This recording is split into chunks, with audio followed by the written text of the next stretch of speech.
Bienvenidos a las predicaciones de la Iglesia Yeroviá. Sigamos creciendo juntos a la luz de la palabra de Dios. Muy bien, hemos venido estudiando este Evangelio de Lucas desde el capítulo 1 y hemos llegado hasta el capítulo 12.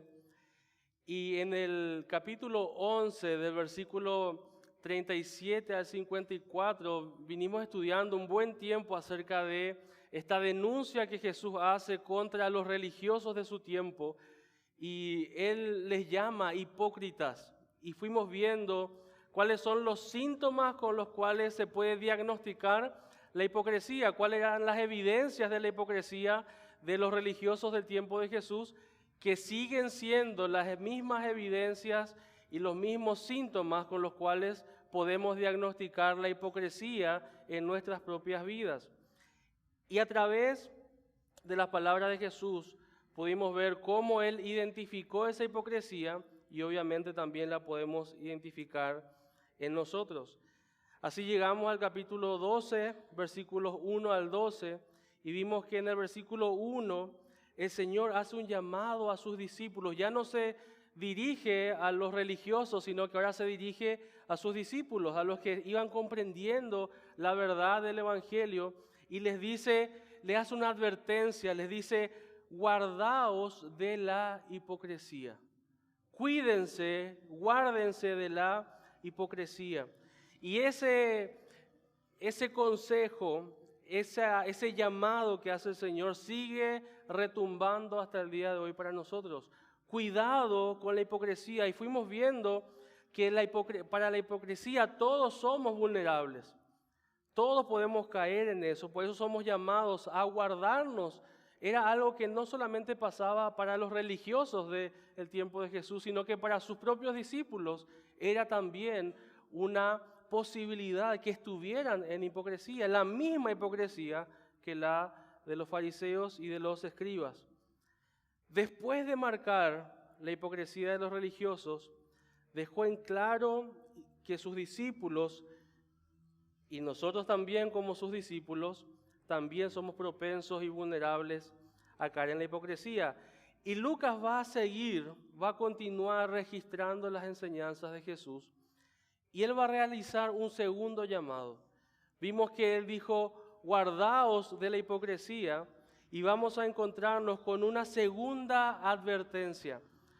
Va a llamarnos el Señor Jesucristo a guardarnos de otro mal, de otro pecado que afecta a todo ser humano, otro pecado al cual todos somos vulnerables. Así que para saber cuál es, tenemos que leer nuestro texto.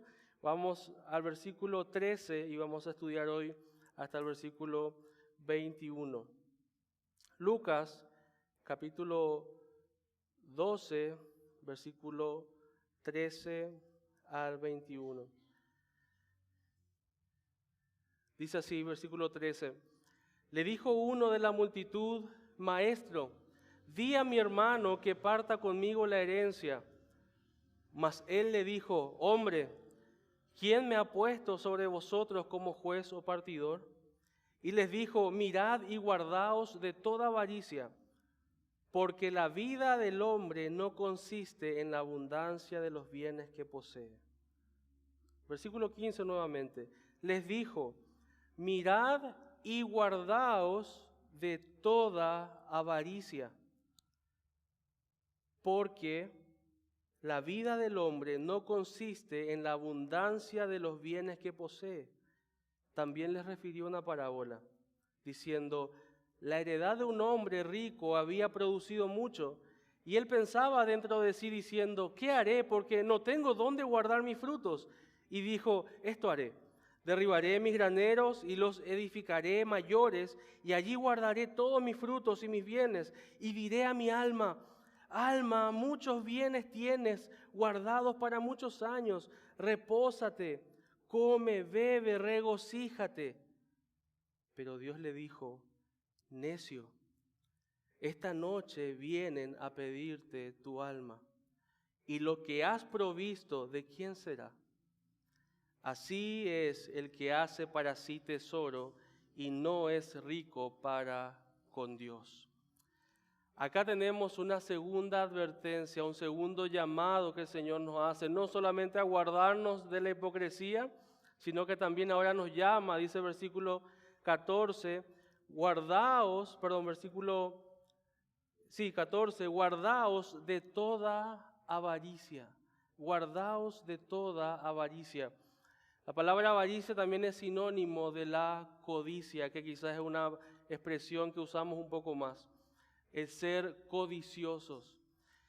Así que este estudio se titula Cuidado con la codicia. Este es el llamado que hizo el Señor Jesús. Guardaos, cuídense de la codicia, de la avaricia.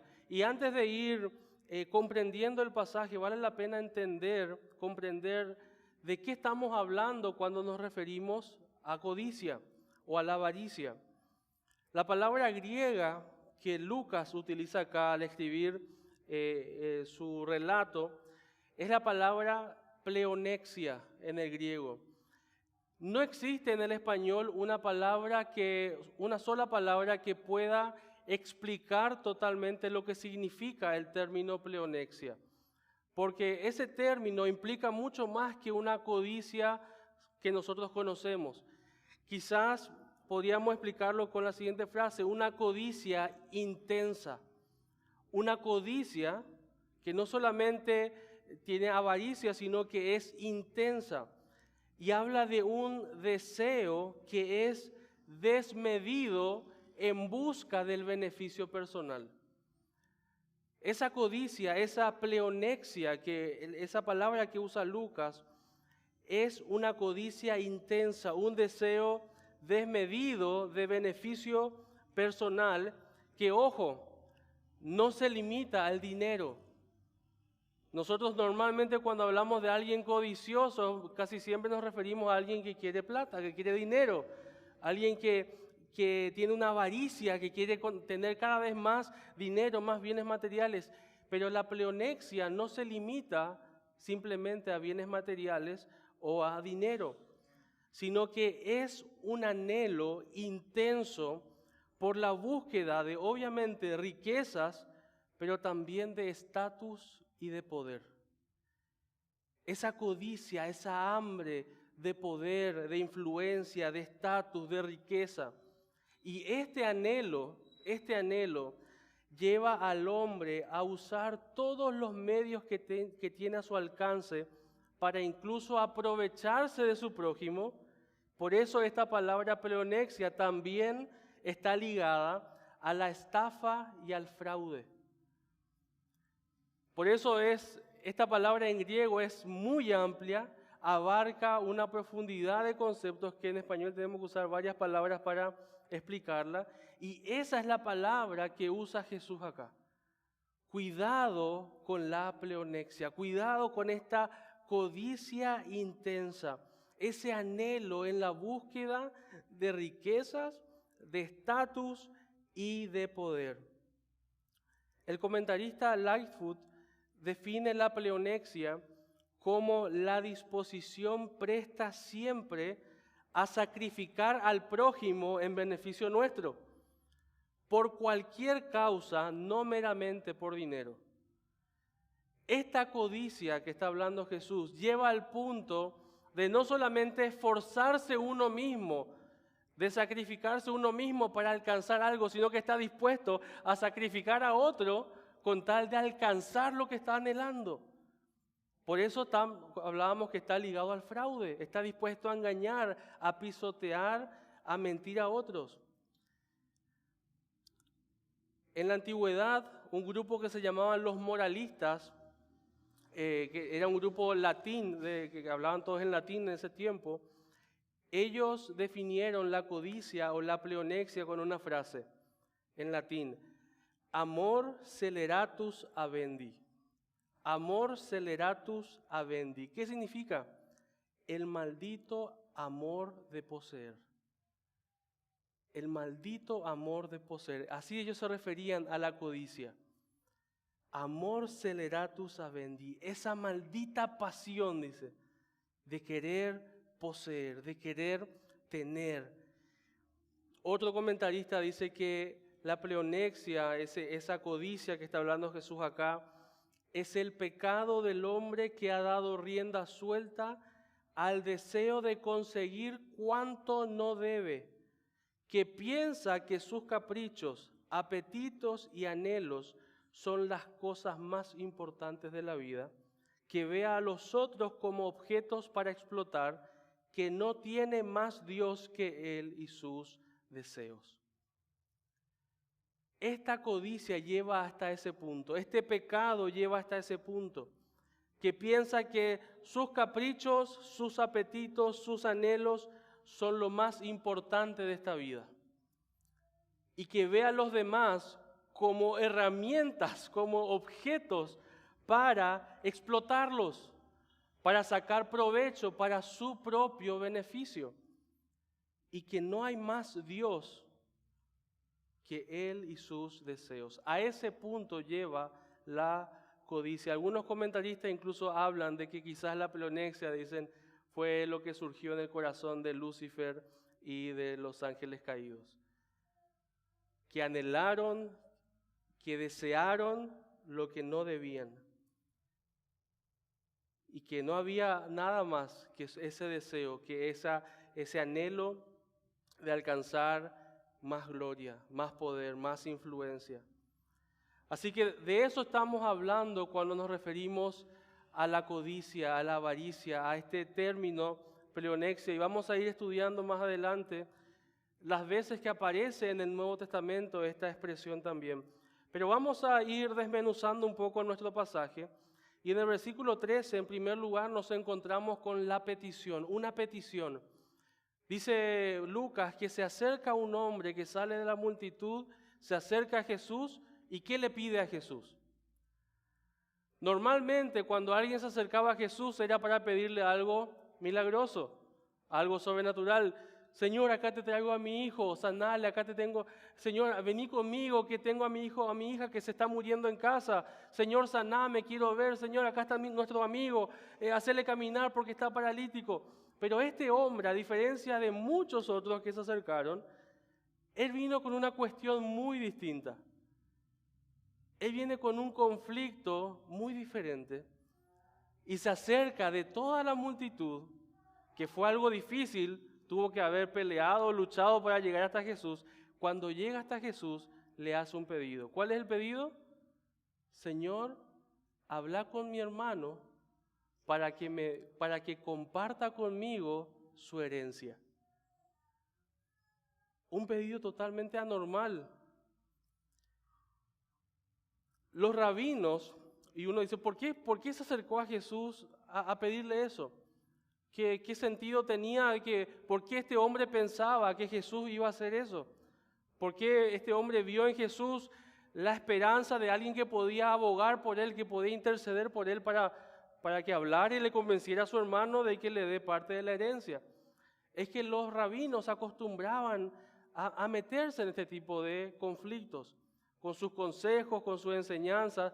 A veces ellos funcionaban como abogados entre familiares, entre amigos, para no llegar a situaciones ya judiciales delante del Estado romano. Ellos venían junto a sus líderes religiosos y buscaban que se tirara por alguno de los dos lados, y eran los que tomaban las decisiones.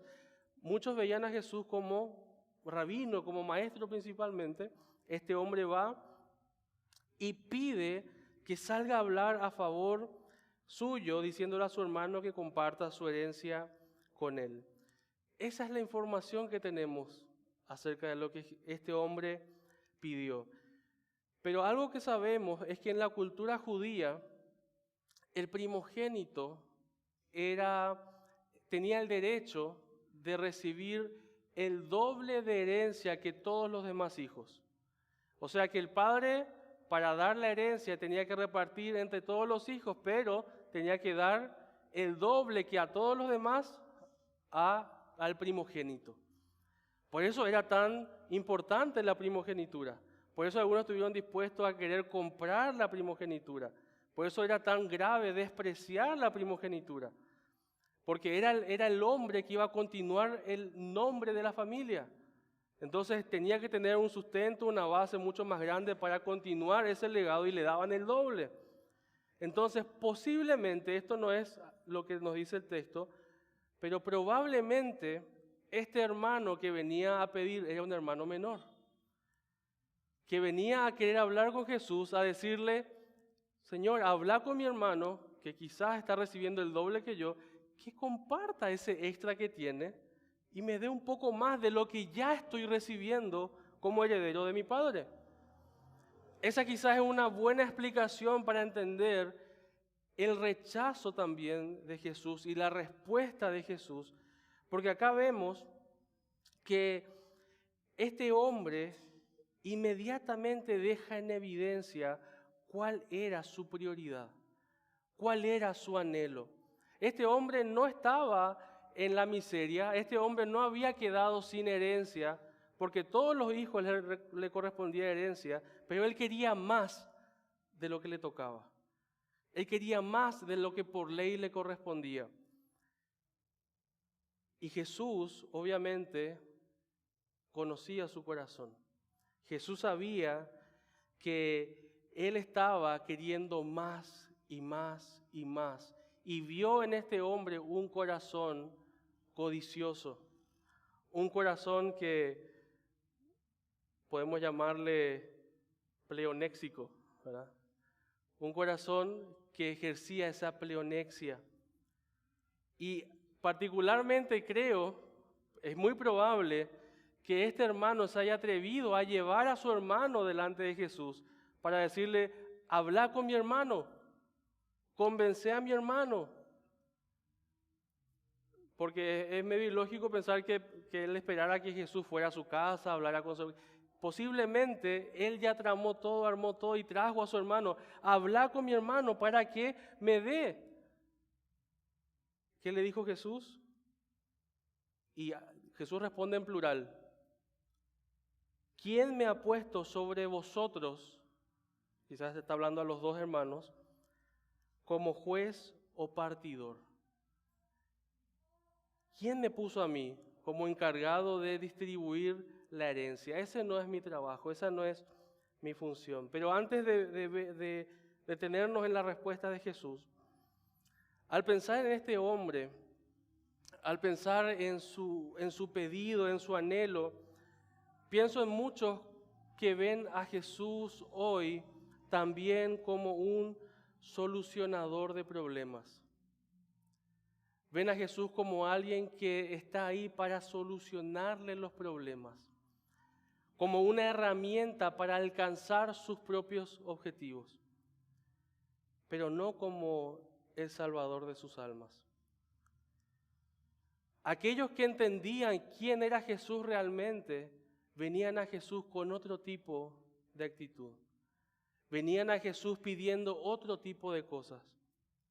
Pero este hombre quería servirse de Jesús, así como muchos hoy quieren servirse de Dios, quieren tener de Dios, tener a Dios como un genio de una lámpara, que le cumpla sus deseos, sus caprichos, sus anhelos, pero no quieren rendirse a su autoridad, no quieren reconocer quién es Dios. Ven al Señor como alguien que debe cumplir sus deseos. Y hermanos, hay algo puntual que pensaba al respecto, y es que también nosotros tenemos que considerar, y quizás se pone en evidencia cuando llegamos al Señor en oración también. Cuando nos acercamos a nuestro Señor en oración, cuando te acercas al Señor en oración, ¿cuáles son tus pedidos? ¿Cuál es tu anhelo cuando te acercas como este hombre al Señor? Y sabes que puede ser que nuestro tiempo de oración quede en evidencia nuestra codicia. Porque nos acercamos al Señor solamente ¿para qué? Para pedir. Señor, dame esto, quiero esto, ayúdame en esto, guíame en esto. Señor, quiero, dame, ayúdame. Estamos poniendo a Dios como un suplemento para nuestras decisiones. Como alguien que está obligado, como es Dios y como es mi Padre, está obligado a guiarme en las decisiones que yo tome. nosotros también, cuando nos acercamos al Señor en oración y hacemos nuestra petición, queda en evidencia cuál es nuestra prioridad, incluso en un tiempo de oración. Y así también como la hipocresía es muy sutil, la codicia también es muy sutil. Porque en ese contexto de oración, de relación con el Señor, ahí incluso, cara a cara con el Señor, como le pasó a este hombre, también podemos dejar en evidencia qué es lo que más nos importa. Y no solamente qué es lo que nos importa, sino también qué es lo que pensamos del Señor. Porque este hombre veía a Jesús como un solucionador de problemas. Él veía a Jesús no como el Dios, no como el Mesías Salvador de los pecadores que vino a buscar y a salvar lo que se había perdido. No, él vio a Jesús como alguien, como un maestro sabio que podía ayudarle en su proyecto, en su propósito personal, en su objetivo personal. Y más de una vez en tu vida y en mi vida hemos visto al Señor de la misma manera, como alguien que tiene que acompañar mi vida. Yo doy el paso y Señor, ayúdame. Yo doy el paso y Señor, dame. Y estoy esperando y estoy reclamando, y ahí empiezan a surgir también doctrinas y posturas que empiezan a ser tan caraduras de reclamarle cosas a Dios, de exigirles cosas a Dios, de declarar cosas y de pronunciar cosas y de proclamar cosas, pensando que Dios está obligado a cumplir o a obedecer nuestra palabra, nuestra declaración. Cuando nos acercamos al Señor con peticiones egoístas, centrados en nosotros mismos, con un corazón materialista. ¿Sabes qué, hermanos? A veces llegamos a la presencia de Dios y vemos a Dios como un medio y no como el fin. Vemos a Dios como una herramienta y no como el propósito de mi vida. Veo a Dios como un medio, como una forma por medio de la cual yo puedo alcanzar mi objetivo de vida. Y no veo a Dios como mi objetivo de vida. No veo al Señor como mi meta, como mi premio. No, Jesús es una manera, Dios es una manera que yo tengo para llegar a mi meta. Y nuestras oraciones a veces nos dejan en evidencia un corazón codicioso, materialista, centrados en nosotros mismos, egoístas, y desplazamos al Dios soberano como a un peón que tiene que bajarse de ahí y servir a nuestros caprichos. Por eso anteriormente estudiamos en Lucas también, cuando el Señor nos enseña a orar. ¿Qué dijo Él? Cuando oréis, pidan así: Padre nuestro que estás en los cielos, danos nuestro pan de cada día. No, ¿qué dijo? Santificado sea tu nombre, venga a nosotros tu reino, hágase tu voluntad en la tierra como en el cielo. Todo centrado ¿en quién? En el Señor, sus propósitos, sus objetivos, sus anhelos, su misión, su meta, no la mía. Pero en nuestras oraciones nosotros apenas decimos: Señor, te pido que, y empezamos, y no está mal. No está mal pedirle al Señor que nos provea, no está mal pedirle al Señor que nos ayude, pero eso evidencia que nosotros estamos primero. Evidencia que nosotros, nuestros propósitos, nuestros planes son más importantes que los de Dios. En vez de clamar al Señor, diciendo: Señor, quiero que tu plan se cumpla en mi vida. Quiero que tu reino se extienda en mi vida. Quiero ser parte de tu plan. No meterte en mi plan. Yo quiero estar en tu plan. Yo quiero estar en tus caminos. No quiero que vos seas parte de mi camino. Quiero que vos seas mi camino. Jesús dijo: yo soy el camino. Él no es solamente un acompañante. Él no es un suplemento para tu día a día. Él es el camino por el cual debemos andar.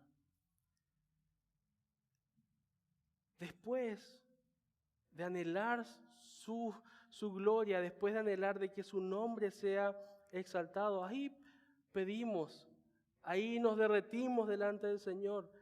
Pero lastimosamente muchas de nuestras oraciones revelan que queremos que nuestro nombre sea glorificado, que nuestro reino se levante y que se haga nuestra voluntad en la tierra. Y aún en ese tiempo espiritual de oración, nuestro corazón puede permanecer atrapado por la codicia, como lo hizo este hombre, teniendo al Salvador del universo, al mismísimo Hijo de Dios frente a sus narices. Vino y le pidió que le solucionara una situación financiera, una situación familiar, un tema económico. ¿Cuál fue la respuesta? Versículo 14. Vamos a leer nuevamente más. Él le dijo: hombre, ¿quién me ha puesto sobre vosotros como juez o partidor? Jesús podía conocer qué es lo que había en el corazón de este hombre y responde directamente, sin dar vueltas, que él no se iba a meter en ese conflicto. Porque Jesús sabía cuál era el verdadero problema de este hombre. Para este hombre este era su problema. Esto era lo que más le aquejaba, esto era lo que más le preocupaba. Llegó a Jesús como buscando a alguien que podía solucionar algo que él ya no podía solucionar y vino con ese problema delante de Jesús. Pero Jesús sabía que esta cuestión de la herencia no era realmente su verdadero problema. Él sabía que el corazón del problema era un problema del corazón. Y muchas veces el Señor también nos mira igual, yo creo, a veces escuchando nuestras peticiones. Y sabe que nuestro problema no es la provisión o no provisión, el tener o no tener. El corazón del problema es el problema de nuestro corazón. Por eso el Señor no dio ninguna palabra, no intermedió ninguna palabra, no dio ninguna respuesta más respecto a este tema. Es más, directamente le dijo esto y terminó ahí la conversación. El verdadero problema no era legal, el verdadero problema no era judicial, no era familiar, no era financiero, no era económico. El verdadero problema era espiritual. Su mayor necesidad, lo que este hombre necesitaba, no era cambiar los números de su cuenta bancaria, era cambiar su corazón. Lastimosamente hoy muchos persiguen a Jesús con los mismos objetivos que este hombre. Buscan a Dios, buscan a Jesús para tener la libertad, la famosa libertad financiera. Y tenemos el magnífico evangelio de la prosperidad, que dice: vení, vos seguí a Jesús, da 100 que vas a recibir 1.000.000, da 1.000 que vas a recibir 10 millones. Y buscamos y buscan a Dios como si fuera una cooperativa, como si fuera una casa de empeños, que yo le doy algo para que Él me tenga que dar más. El Mesías no había venido para arreglar su vida económica. El Mesías no vino para arreglar su vida social. El Mesías no vino para arreglar tu vida financiera, ni económica, ni familiar. ¿Puede hacerlo? Obviamente que sí. En obediencia a sus principios podemos alcanzar eso, podemos lograr eso. Pero el Señor Jesucristo no vino para eso. Él no vino para llenar tu billetera, Él no vino para saldar tus deudas, Él no vino para sanar enfermedades. Él vino no para que crezcas en un nivel social, para que avances en un estatus económico, social, político. Él vino para rescatarte de las garras de Satanás y de las llamas del infierno. Para eso Él vino. Él vino a buscar y a salvar lo que se había perdido. Y ese problema económico, ese problema financiero que tenía este hombre, como el que tenemos también nosotros, es una astilla, es un puntito comparado al problema del pecado que todo ser humano tiene. Ese es realmente nuestro verdadero problema. Ese era el problema más grande que tenía este hombre. Pero él no lo entendía. Él no reconocía eso. Su problema pensaba que se limitaba a su bolsillo. Su mayor necesidad era un cambio de corazón. El Mesías, queridos hermanos, el Señor Jesucristo no vino para arreglar tu vida económica, tu vida financiera. El Salvador vino para rescatarte de la condenación que mereces por tus pecados, de la condenación que merezco por mis pecados. Para eso vino el Mesías, para eso vino el Salvador. Por eso Jesús responde de esta manera. Versículo 15, en la primera parte, vemos la advertencia que da el Señor. Y les dijo, mirad y guardaos de toda avaricia. Mirad y guardaos de toda avaricia. Estén atentos. Esta palabra mirad es justamente estar con los ojos bien abiertos, no dormirse. Estar bien atentos, miren, estén atentos y guardaos. Usa dos expresiones que están relacionadas. No solamente estar atentos, sino esta idea de guardaos es también protegerse. Es estar custodiando. Ambas palabras indican ese énfasis que Jesús está hablando de ese cuidado extremo que tenemos que tener respecto a la codicia. Porque es tan sutil que quizás ya te estás dando cuenta de cómo se pudo haber infiltrado en tu vida y en tu corazón. Así como nos empezamos a dar cuenta de que éramos realmente hipócritas, también nos vamos dando cuenta de que todos realmente somos, por naturaleza, codiciosos. Que anhelamos lo que no deberíamos anhelar y estamos dispuestos a pisotear cosas y personas incluso por alcanzar nuestros anhelos. La advertencia radica en mirar y guardarnos ¿de qué? De toda avaricia.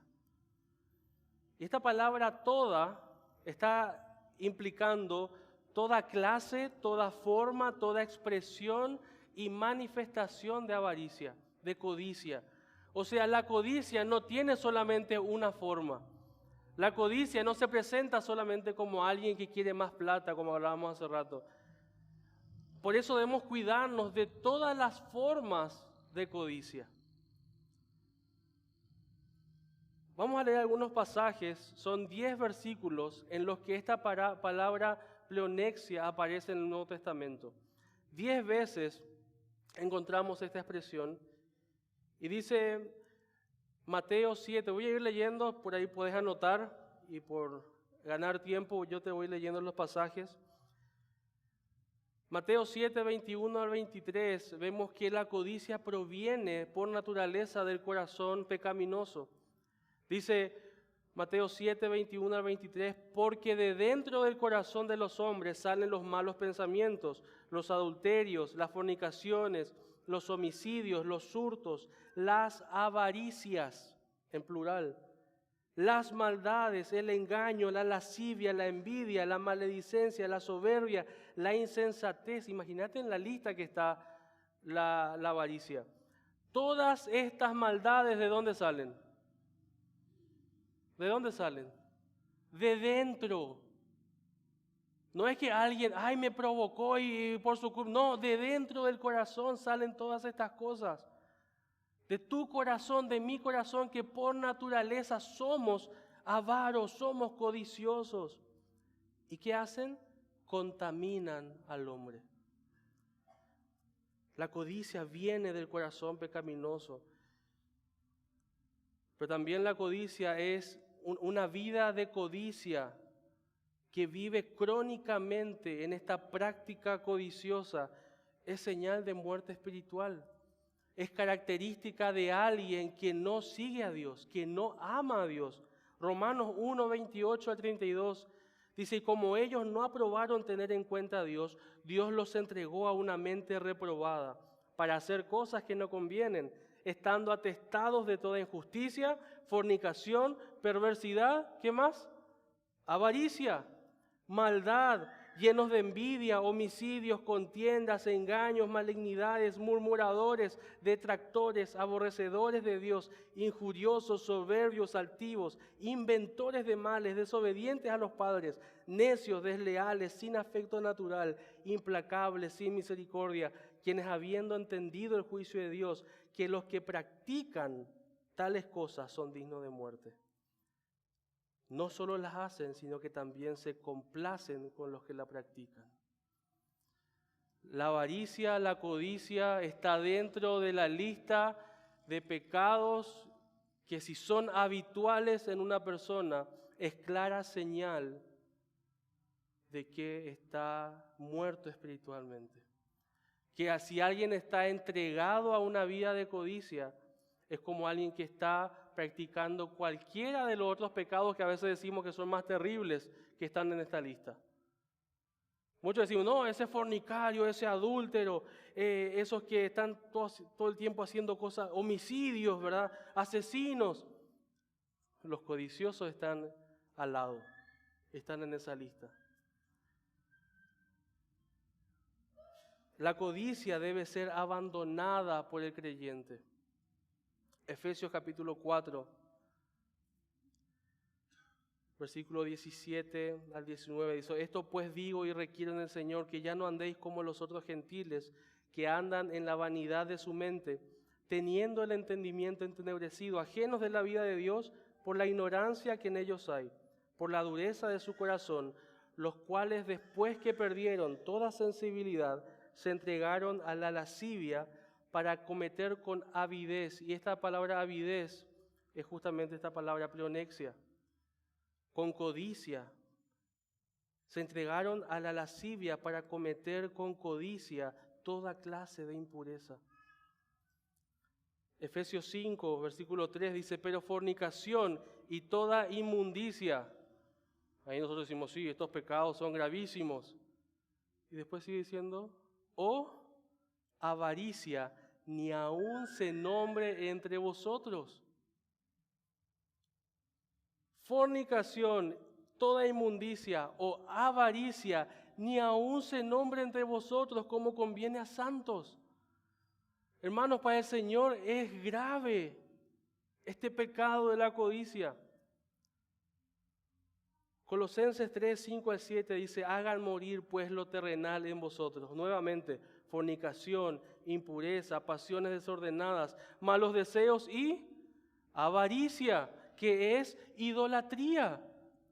Cosas por las cuales la ira de Dios viene sobre los hijos de desobediencia, entre los cuales vosotros también anduvisteis en otro tiempo, cuando vivíais en ella.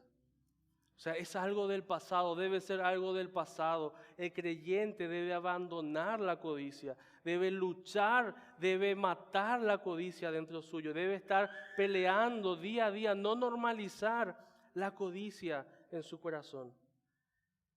Y hermanos, cuando el Señor habla acá de toda forma de codicia, obviamente esa codicia también se puede manifestar dentro de un ámbito religioso. 2 Corintios 9:5, Pablo defiende su ministerio y dice: nunca usamos palabras lisonjeras con ustedes y tampoco encubrimos avaricia. Dios es testigo, no buscamos gloria de los hombres, ni de vosotros, ni de otros. Pero incluso el ministerio, incluso el servicio a Dios puede hacerse con un corazón codicioso, porque estamos anhelando lo que no debemos. Anhelando gloria de los hombres. Pablo decía: nosotros no hicimos esto codiciando el reconocimiento, el aplauso de los hombres. Y es más, Pedro, cuando escribe su segunda carta, él habla de la codicia, de la avaricia, como una de las características principales de los falsos maestros. Segunda de Pedro 2, 3 y 14, puedes leerlo después. Habla de que por codicia hacen mercadería de sus oyentes. Por codicia, pero dice que hay un juicio inminente. Por eso el Señor nos dice: cuídense, guárdense de toda codicia. No solamente aquel codicioso que está dispuesto a ir y está dispuesto a a malgastar su dinero, o está dispuesto a robar por codicioso, que está dispuesto a hacer atrocidades. No, toda clase de codicia, toda forma de codicia. Y la segunda parte del versículo 5, el Señor hace una declaración. El Señor hace una declaración. Capítulo 15, nuevamente, les dijo, mirad y guardaos de toda avaricia, porque la vida del hombre no consiste en la abundancia de los bienes que posee. Esta es la declaración que hace el Señor. La vida del hombre no consiste en los bienes que posee. Esta declaración, hermanos, es una declaración totalmente anti y contracultural. Porque esta sociedad en la que vivimos, si hay algo que define la vida y la importancia del hombre, es lo que tiene. El valor tuyo en esta sociedad se mide en base a tu cuenta bancaria, al tamaño de tu casa, al año de tu auto. Así mide la sociedad. Pero el Señor dice da una declaración totalmente contraria a lo que el mundo promueve. La vida del hombre no consiste en los bienes que tiene. Y contradice nuestra naturaleza materialista. Tu vida, hermanos, no se mide por cuánto tenés. No se mide por cuánto tenés. Y el Señor va a terminar haciendo una ilustración. Versículos 16 al 20. Vamos a leer nuevamente. Versículo 16. Jesús va a cerrar y Él, como el predicador por excelencia, va a terminar este tema con una ilustración, con un ejemplo. Y Él cuenta, dice, la heredad de un hombre rico había producido mucho. Y este hombre rico pensaba dentro suyo, ¿qué voy a hacer? Porque ya no tengo tanto lugar para guardar todos mis frutos. Y dijo, voy a hacer esto, voy a derribar los graneros que tengo, voy a edificar los más grandes, voy a guardar ahí todo lo que produje, mis frutos, mis bienes. Noten esa pertenencia, esos términos posesivos, y diré a mi alma, alma, muchos bienes tienes guardados para muchos años. Repósate, come, bebe, regocíjate. Qué linda esa frase. Qué anhelo, qué utopía, qué sueño, qué ilusión poder decir un día esto, dicen algunos. Sin darte cuenta, quizás vos hoy estás persiguiendo ese anhelo. Solamente quiero llegar al día donde yo pueda sentarme y disfrutar del fruto de mi trabajo. Decime si no es un motivo que a veces te levanta en la mañana. Quiero sentarme y decir casi lo mismo que dice el hombre acá. Come, bebe, regocíjate y disfrutar ya de mi trabajo, de mis bienes, de mis cosas, de mis posesiones. Es el anhelo de todo hombre que tiene una vista terrenal. Es el anhelo de todo ser humano con una perspectiva terrenal y temporal. Llegar a esa situación donde ya puede descansar, disfrutar de todo lo que consiguió con tanto esfuerzo y dedicación. Y no es algo malo, pero Jesús plantea una situación acá. Esta noche vas a morir. Y no solamente eso, versículo 20, dice el Señor, pero Dios le dijo en este cuento, en esta historia que está contando, dice, Dios le dice a este hombre, necio, esta noche vienen a pedirte tu alma y lo que has provisto, ¿de quién será? Lo que has provisto, ¿de quién será? Hermanos, sin darnos cuenta, nosotros también podemos tener como objetivo de vida llegar a esa situación financiera de descanso donde ya el trabajo haya producido frutos suficientes como para disfrutar de mis posesiones, para disfrutar de la vida. ¿Y sabes qué? Dios no aparece en ninguno de esos anhelos. Decime, hermano, ¿qué diferencia hay con la perspectiva mundana?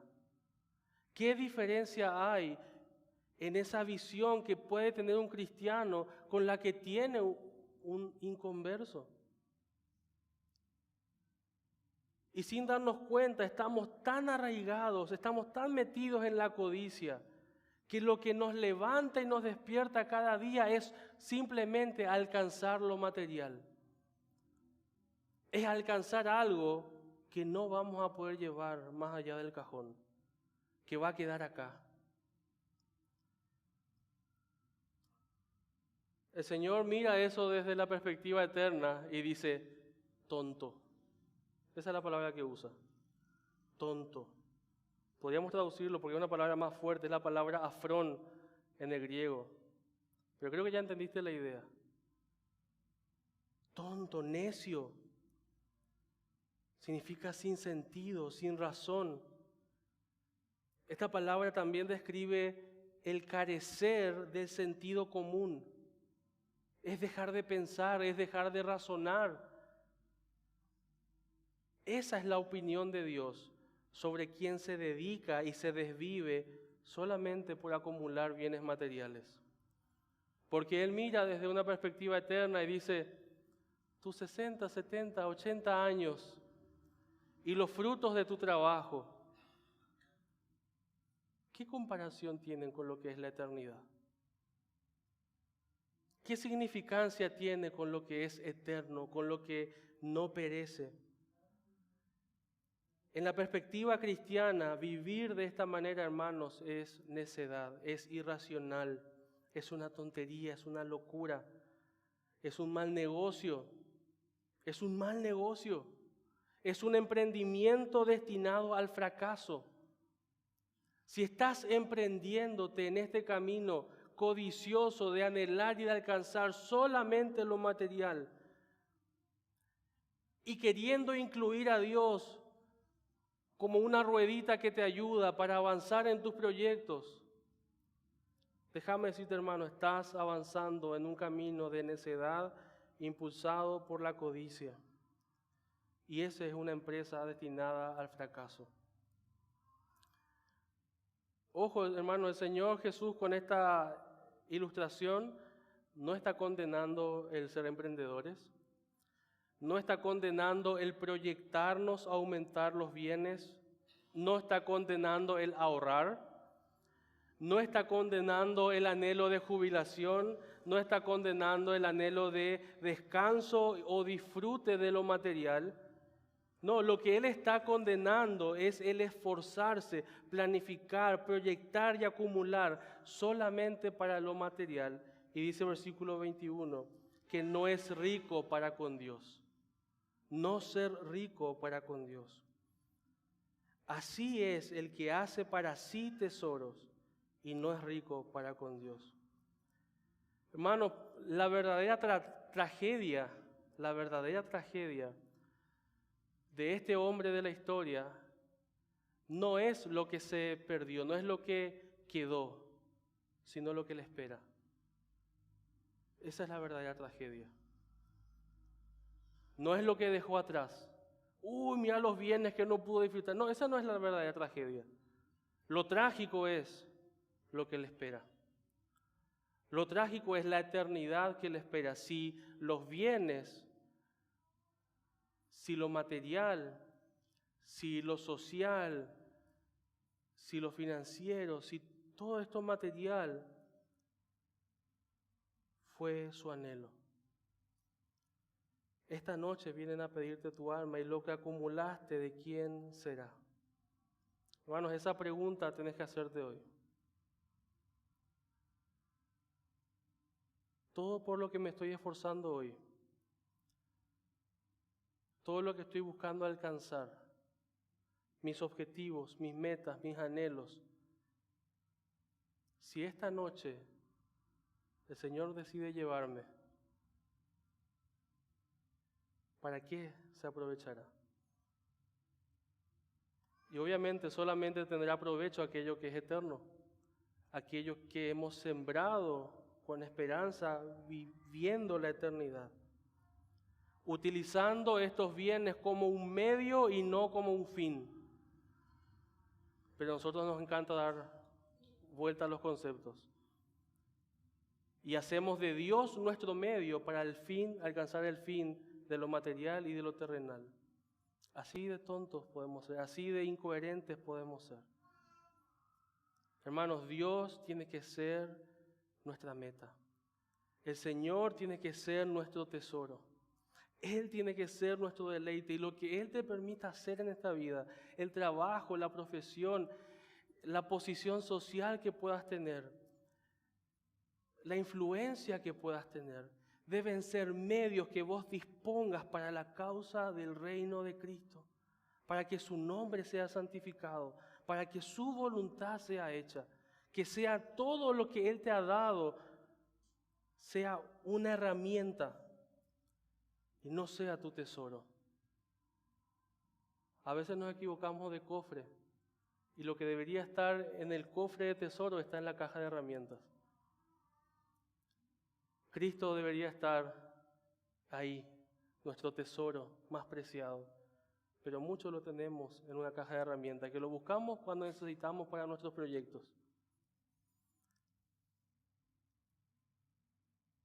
Lo que lograste, lo que alcanzaste, lo que acumulaste, ¿para qué se va a aprovechar, hermanos? ¿De qué servirá? Marcos 8:36 dice, ¿qué aprovechará el hombre si ganare todo el mundo, pero pierde su alma? ¿De qué te sirve alcanzar todo si al final perdés tu alma? La codicia manifiesta insatisfacción, manifiesta descontento, y siendo creyentes estamos haciendo a Cristo insuficiente. Él no es suficiente para llenar nuestro corazón. Hermanos, las cosas del mundo no están destinadas, no pueden satisfacer tu alma ni mi alma. No pueden. Las cosas del mundo no pueden satisfacer los deseos del alma. No tienen la capacidad de llenar el alma. Así que deja de perseguir eso. Deja la locura, deja la necedad, la tontería. Un hombre es realmente rico cuando tiene a Cristo y vive para Él. Eso es un hombre rico, esa es una mujer rica, que tiene a Cristo, lo más preciado, la perla de gran precio, el tesoro escondido, como su deleite, como su meta, como su objetivo, y vive, y todo lo que tiene lo pone a su disposición. Todas sus decisiones busca que sea para el deleite del corazón de su Señor y no el suyo propio. Un hombre es rico cuando tiene a Cristo como tesoro, cuando tiene a Cristo como Señor, y mientras Jesús no sea el Señor y el propósito de tu vida, vas a seguir esforzándote en vano. Vas a seguir golpeando al aire. Vas a seguir persiguiendo una burbuja. Vas a seguir experimentando el vacío y la insatisfacción de tu alma. Agustín de Hipona dijo y resumió de esta manera: Señor, nos creaste para ti, y nuestro corazón andará siempre inquieto mientras no descanse en ti. Fuimos creados para ti y nuestro corazón siempre va a estar inquieto, insatisfecho, amargado, triste, vacío, mientras Él no sea tu tesoro y mi tesoro. Hacete esa pregunta. Si hoy partís de esta vida terrenal, ¿de qué se aprovecha tu esfuerzo, tus años, en qué has gastado tus energías? ¿Es el Señor tu Señor? ¿Es Jesús realmente tu Salvador? ¿Estás persiguiendo hoy lo que no vas a poder llevar? ¿De qué te sirve ganar todo eso? ¿De qué te sirve tener una hermosa familia, una hermosa casa, hermosos bienes materiales, si después tu alma perece en condenación? Hoy el Señor está llamando a tu corazón y te está llamando a arrepentirte y decirle: Señor, reconozco mi pecado, reconozco la gravedad de mi falta y que viniste para solucionar ese problema gigantesco, eternamente grande, que yo no puedo suplir, que yo no puedo solucionar. Porque Cristo vino a padecer por vos, a pagar tu cuenta, a satisfacer lo que nunca ibas a poder satisfacer, que es la justicia de Dios. Él vino, vivió la vida perfecta, murió en la cruz por vos, resucitó al tercer día, para que en Él puedas tener vida y esperanza y puedas vivir para lo eterno. Soltá hoy lo que va a perecer. Soltá hoy lo que se va a perder. Un conocido misionero dijo, no es tonto aquel que deja lo que va a perder para agarrar lo que nunca va a perder. Pero sí sería tonto dejar lo que no se va a perder y quedarnos con lo que sí se pierde. Él te está llamando. Él está golpeando tu corazón. Él quiere entrar a tu vida, ser el Señor de tu vida y que puedas disfrutar y dejar esa codicia, esa avaricia, esa idolatría de lo temporal, de lo material, de lo terrenal, para que abraces lo eterno. Vamos a orar. Esperamos que esta exposición haya sido de edificación a tu vida. Compártela para seguir sembrando con esperanza.